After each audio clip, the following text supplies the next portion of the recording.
occasions, and you are indeed one and only foreign head of state who has made 2 state visits to the Republic of Korea. And it is the first time that you are the first U.S. president that has been conferred the Grand Order of Mugunghwa by Korea. So indeed, our meeting is very meaningful. And what is also significant and impressive is that it's been 9 months since your inauguration, and around the world, in 8 conflict zones, you brought peace. So you are indeed a peacemaker. So it's almost once a month. So many people have been killed and so many damages were done, but you have been successful in bringing peace to many parts of the world. And I hope that your peacemaking skills can be applied to the Korean Peninsula so that we can bring peace on the Korean Peninsula as well. And if that happens, I believe that you will be recognized forever in the history of humanity. And also this will be indeed welcomed by Korean people, because bringing permanent peace on the Korean Peninsula has been a long desired goal for our country. And as I mentioned many times, you have wonderful capabilities and skills as a peacemaker, and if you can help us and if you can establish peace on the Korean Peninsula, then we will support you so that you can become a peacemaker on the Korean Peninsula as well. Chairman Kim, I hope, will see your true heart and intention. This time, your meeting with Chairman Kim did not happen, but I am very happy that you are willing and open to having a dialogue with Chairman Kim, and the posture itself is a lot for us. And so far, Chairman Kim has not really accepted your good intention and your gesture, so this time it did not happen. But I believe that we've been planting good seeds for a better future, and I hope that your gestures and your words will serve as an opportunity to further open up opportunities for better relations, and we will continue to support your endeavor. As you may know very well, on the Korean Peninsula, a war is going on, technically speaking. So the 2 Koreas are at war, technically, but with the help of the U.S. and the international community, we have been able to grow our economy and advance our country. And going forward, our bilateral relations are going to focus on modernizing our alliance so that our alliance can become more comprehensive and strategic. Korea has decided to increase our national budget for defense. So military spending and defense budget will be expanded to further strengthen our military capabilities. As you may know very well, the current defense budget of the Republic of Korea is about 1.4 times of the total GDP of the DPRK. So our budget, our military spending is quite significant, and we're ranked number 5 in terms of our military spending. So already it's quite a lot of money. However, I know that it is important to continue to lessen your burden, military and defense burden for us. So we will continue to increase our military spending. Furthermore, I'd like to mention a few things. When I met with you last time, I didn't have a chance to explain in further detail, so there may be some misunderstanding. But when it comes to submarines powered by nuclear energy, I hope that you will support so that we can get supplied of nuclear fuels for submarines. We're not aiming for nuclear-armed submarines, but rather conventionally armed submarines powered by nuclear energy.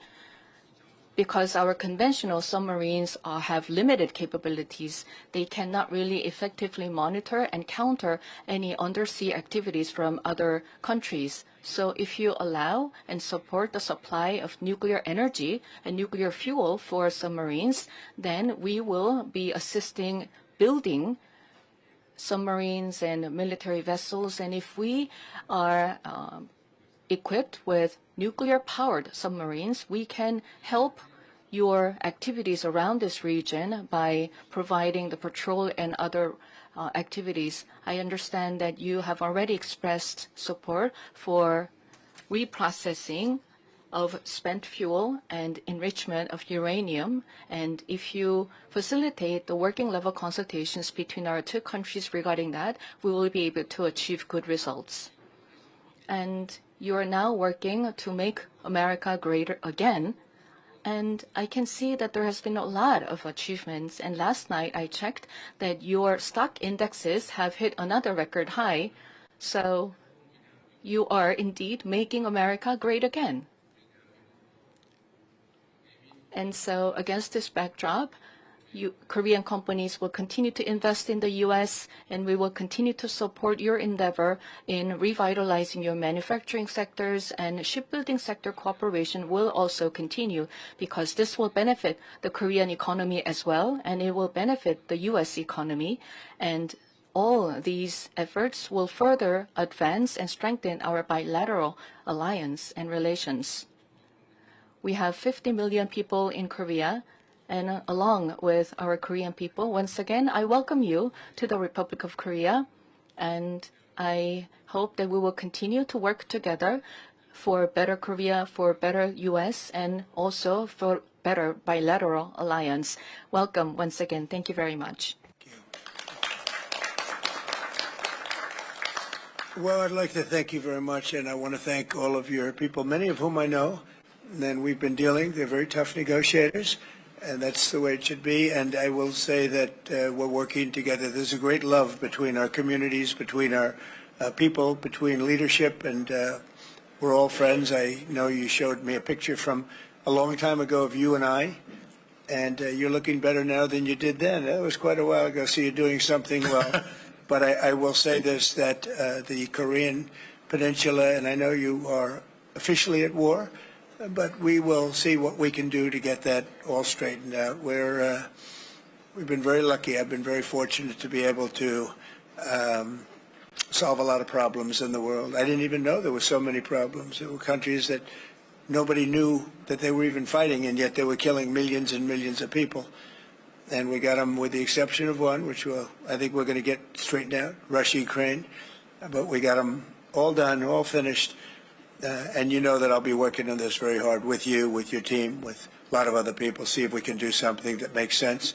I know Kim Jong-un very well. We get along very well. We really weren't able to work out timing. We have President Xi is coming tomorrow, and that was something that obviously is very important to the world, to all of us. You'll be watching very carefully. We're meeting right here, and we're all looking forward to that. I think it's going to work out very, very well for everybody, and I look forward to seeing him.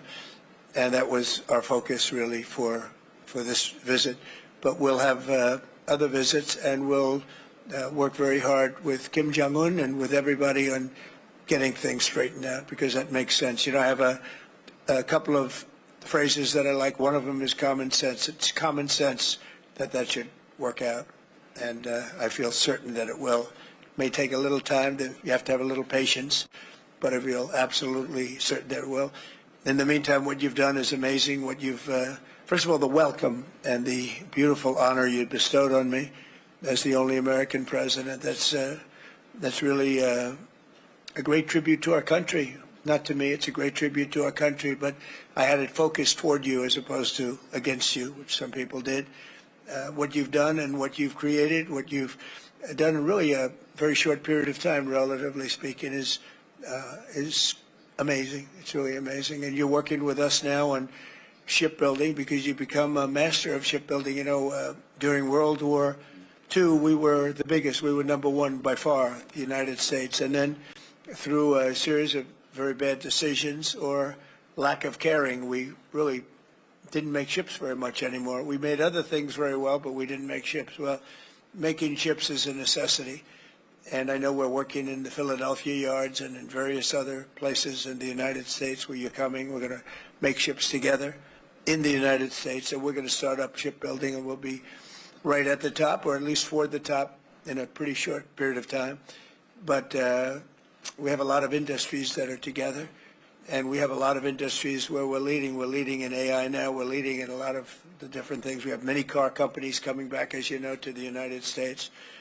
Yesterday I was in Japan, and Toyota is investing $10 billion on building car plants, numerous car plants throughout the country with American workers, largely American workers. And we have many, many of them opening, so we have a lot of industry coming back. We're going to be having, I think by the end of my first term, we should have $22 trillion invested in the United States from other people and countries.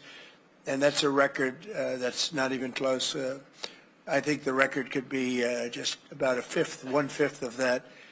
And the previous administration had less than $1 trillion in 4 years. And we're going to have maybe 21 trillion, could be even higher than that in 1 year. So nobody's ever seen anything like, no country's ever seen anything like that. But I just want to let you know it's a special bond that we've had. We've had it for a long time, but you've never had it as strong as you've had it with me. And it's a tremendous honor. I will tell you, driving up in the Beast, that's called the Beast, driving up in the Beast, the limo, with those very powerful people carrying very vicious-looking weapons. It was something. That was some spectacle and some beautiful scene, and I know what goes to making that happen. But it was so perfect, so flawlessly done, and all of us, I can speak for my entire cabinet and all the people with me, I don't think we've ever seen anything like that. So I just want to thank you for that. That was a very special welcome, and it will be remembered. And Marco, I think you're working extremely well with the defensive side, defense and offense. You know, we have both defense and offense, and they're equally as good. In fact, our defense is very important from the standpoint of helping other countries. But we're going to take care of, we're going to work with you, and we're going to take care of the one, it's really a lingering cloud. I would call it a lingering cloud that's over your head. We're going to see if we can get that straightened out. And I just want to thank you again for the welcome. And I wanted to say we've been friends for a long time, and you are going to be a great president. You already are. And if we can do this together, then you'll go down as the greatest of them all. And we'll try and make that happen. Thank you very much. Great honor. Thank you. Thank you.